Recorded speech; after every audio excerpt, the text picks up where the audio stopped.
तो हेलो भाइयों, कैसे हो? होप करते हैं आप सब ठीक होंगे। तो आज मैं लेके आ चुका हूँ एक ऐसी वीडियो जो कि आप सभी के लिए बहुत ही इम्पोर्टेंट वीडियो होने वाली है, जिसमें आपको मैथ का सिलेबस बताया जाएगा, जिसमें आपको बताया जाएगा जो आपके क्वेश्चन थे। सुबह मैंने एक पोल भी डाला था कि उसमें बताओ किस चीज़ पे वीडियो हमें बनानी चाहिए जो आपका काम आए, और लगभग उसमें से 80 से 85% जो उसमें पोल में जो आंसर था कि भाई मैथ की स्ट्रेटजी बताओ, मैथ को कैसे पढ़े, मैथ का इंपॉर्टेंट सिलेबस बताओ, और मैथ कहाँ से पढ़ना शुरू करें, क्या-क्या पढ़ना चाहिए जिससे हमारे 15 में से 15 क्वेश्चन सही हो चुके हैं।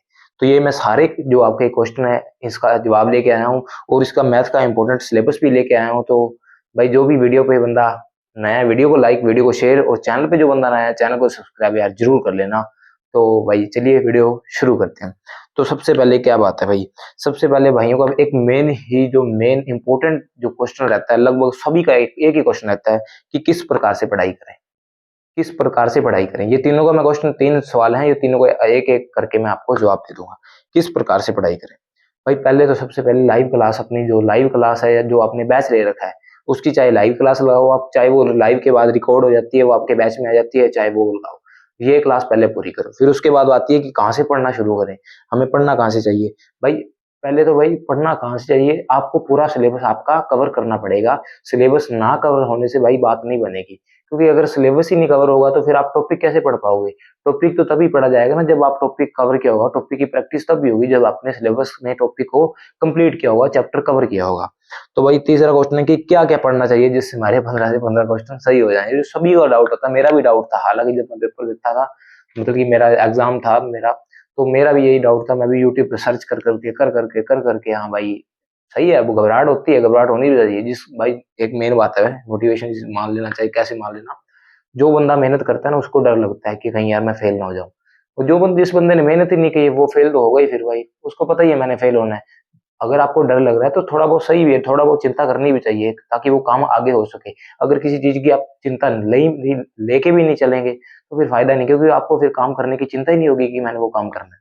तो यही बात है भई, क्या-क्या पढ़ना चाहिए जिससे हमारे 15 में से 15 क्वेश्चन सही हो जाएँ। तो पढ़ना तो भाई सबसे पहले लाइव क्लास पूरी करो, ठीक है भाई? लाइव क्लास पूरी करो, उसके बाद भाई दोबारा क्लास देखो, क्लास देखकर नोट्स बनाओ। क्लास देखकर नोट्स क्यों बनाओ भाई? क्योंकि जब आप लाइव क्लास देखोगे तब आप एक चीज़ पे ध्यान दे सकते हो। वो कहते हैं ना कि 2 नाव में पैर रखेंगे, दोनों पैर तो समझ गए? तो वही बात है भाई, लाइव क्लास पूरी करो, उसके बाद दोबारा क्लास देखो, उससे नोट्स बनाओ। क्यों दोबारा देखनी है? क्योंकि पहले भाई सीधा आप क्लास पे पूरा मेन फ़ोकस करो, नोट्स को एक तरफ, दूसरी बार जब आप क्लास देखोगे तब नोट्स बनाना, ठीक है? दोबारा क्लास देखो, नोट्स बनाओ, फिर उसके बाद आती है भाई बुक प्रैक्टिस करो। बुक प्रैक्टिस, भाई आपका जब जो मेन बात है ना कि हर एक स्टेप इम्पोर्टेंट है, मैंने वो मिनी व्लॉग में बताया था कि आपका जो हर एक स्टेप है इस सफ़र का बहुत ही कीमती है। वो कैसे कीमती है? क्योंकि जब भी आप अपना सिलेबस कंप्लीट करोगे तो सिलेबस कंप्लीट करने के बाद आपको प्रैक्टिस करनी ज़रूरी है, नहीं तो आपका सिलेबस कंप्लीट किया हुआ किसी काम का नहीं है। हाँ भाई, किसी काम का नहीं है अगर आपने सिलेबस कंप्लीट करके प्रैक्टिस ना की। और अगर आपने प्रैक्टिस कर ली और उसके साथ टेस्ट लगा दिए, भाई मेन चौथा पॉइंट यही है कि इसके बाद टेस्ट लगाओ, प्रैक्टिस कंप्लीट करो और टेस्ट लगाओ। टेस्ट में जो आपके क्वेश्चन गलत हो रहे हैं, पहली बात तो अच्छा स्कोर हो रहा होगा, और अगर अच्छा नहीं भी हो रहा, जो क्वेश्चन गलत हो रहे हैं, मतलब कि ये तो नहीं है कि 50 में से 50 आपके सही हो रहे होंगे। 50 में से अगर आपके 40 सही हो रहे हैं, जो 10 गलत हो रहे हैं ना, वो 10 के जो 10 गलत हुए हैं उसके टॉपिक को दोबारा रिवाइज़ करो ताकि वो अगली बार क्वेश्चन गलत ना हो।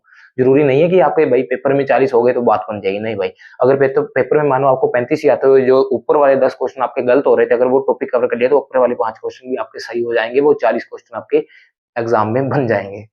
तो यही था भाई, किस प्रकार से पढ़ाई करें, लाइव क्लास देखो, अपना जो बैच है, बैच की लाइव क्लास देखो, फिर उसके बाद भाई उसके नोट्स बनाओ, दोबारा क्लास देख के नोट्स बनाओ, और तीसरा भाई उसकी बुक प्रैक्टिस करो, क्योंकि भाई जिस जिस टीचर का आप बैच ले रहे हो, जिसकी आपको बुक बुक पढ़ने में अच्छी लगती है, ये कई बार चीज़ें होती है कि बैच हम अलग ले लेते हैं और बुक अलग पढ़ते हैं।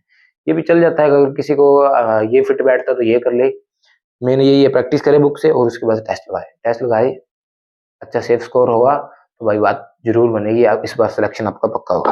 अब बात करते हैं भाई, जो लगभग भाइयों का क्वेश्चन होता है कि इम्पोर्टेंट सिलेबस की बात करते हैं, तो सबसे पहले चैप्टर आता है संख्या पद्धति, सरलीकरण, वर्गमूल, दशमलव भिन्न, घातांक करनी, प्रतिशत, लाभ हानि, बट्टा, औसत, साधारण ब्याज, चक्रवृद्धि ब्याज, समय काम, मजदूरी, मिश्र समानुपात, और समय चाल, दूरी, रेलगाड़ी, नावधारा, आयु, अनुपात समानुपात, मिश्रण, क्षेत्रमिति, आयतन, त्रिकोणमिति, बीजगणित, प्रायिकता, और ज्यामिति और बहुभुज। अब इनमें से बात करते हैं कि मेन चैप्टर कौन से हैं। मेन चैप्टर का बात नहीं है तो सभी मेन, पर जरूरी नहीं है कि भाई अगर ये सारे अगर कंप्लीट करने के बजाय, वो कहते हैं ना कि 100% मतलब कि थोड़ा गंदा मंदा पढ़ने से अच्छा है कि 7% बिल्कुल सही पढ़ा जाए। क्योंकि भाई अगर मान लो आपने 100% गंदा मंदा पढ़ लिया, मानो उस हर हर एक 10% में से एक क्वेश्चन आ गया, तो अगर 10 में से आपको 5 क्वेश्चन पढ़ने तो कोई फायदा नहीं है।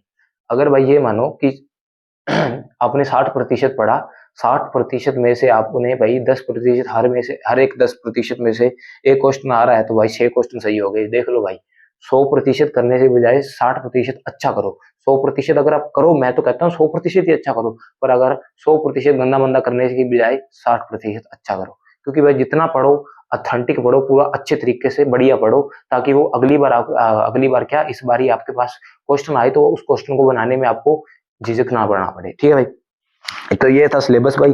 सिलेबस में मेन चैप्टर ही है, परसेंटेज हो गया, समय काम हो गया, मजदूरी हो गया, साधारण ब्याज, चक्रवृद्धि ब्याज, इसमें भी क्वेश्चन आता है। औसत में भी औसत, बट्टा, जैसे ज्यामिति, प्रायिकता, बीजगणित ये सारे ना टॉपिक जो है, क्षेत्रमिति, आयतन, त्रिकोणमिति, बीजगणित, ज्यामिति और बहुभुज, ये चैप्टर ऐसे हैं जो थोड़ा टफ लेवल में आ जाते हैं। और टफ लेवल ये नहीं है कि आपने ये करने नहीं है। एक बात बताऊं, जैसे कि आप मानो कि आपका एग्जाम थोड़ा टफ आ गया, तो टफ में से भाई इन्हीं चैप्टर में से क्वेश्चन फंसते होते हैं, तो इन्हीं चैप्टर में से क्वेश्चन भरेंगे। चैप्टर करना ना भूलना, ठीक है भाई। जैसे परसेंटेज वगैरह ये वाले चैप्टर में। और अब कई भाई हैं जो 15 में से 15 नहीं करना चाहते, क्योंकि वो पढ़ना नहीं चाहते। वो कहते हैं कि मुझे मैथ्स नहीं आता, क्या करूं। एक भाई का क्वेश्चन था कि मुझे मैथ नहीं आता, क्या करूं। लगभग कईयों का क्वेश्चन था यार, मेरा भी क्वेश्चन था किसी टाइम कि मुझे मैथ नहीं आता, मैं क्या करूं। भाई उसको बता दो कि हर एक टॉपिक बेसिक से पढ़ लो, और किताब के शुरुआती क्वेश्चन में से 10 क्वेश्चन, शुरुआत के जो टॉपिक है, एक बेसिक मतलब कि एक टॉपिक उठाओ, उसका बेसिक पढ़ो, और उसके शुरुआती 10 क्वेश्चन लगाओ। ऐसे में आपके भाई 10 क्वेश्चन तो सही हो जाएंगे, 15 नहीं होंगे, 15 में से 10 क्वेश्चन ठीक है। तो ठीक है भाई, यही थी वीडियो। अगर आपका कोई और डाउट है तो वो भी मुझे बता देना। तो मिलते हैं भाई अगली वीडियो में। बाकी आप डाउट बताते रहना भाई, क्योंकि इस बार वीडियो को जड़ी लगा दूंगा, मैं पूरा से रिसर्च कर रहा हूँ, अभी फुल टाइम है। जो भी वीडियो आप बोलोगे उसी पर वीडियो आपको मिल जाएगी। तो भाई जो भी चैनल पे नया है, मेरे को मोटिवेशन कर दो थोड़ा, ठीक है, मेरे को मोटिवेशन कर देना सब्सक्राइब करके, और वीडियो को लाइक जरूर कर देना। मिलते हैं अगली वीडियो में, तब तक के लिए जय हिंद, जय भारत। आगे की प्रोसेस के लिए जुड़े रहना। Thank you.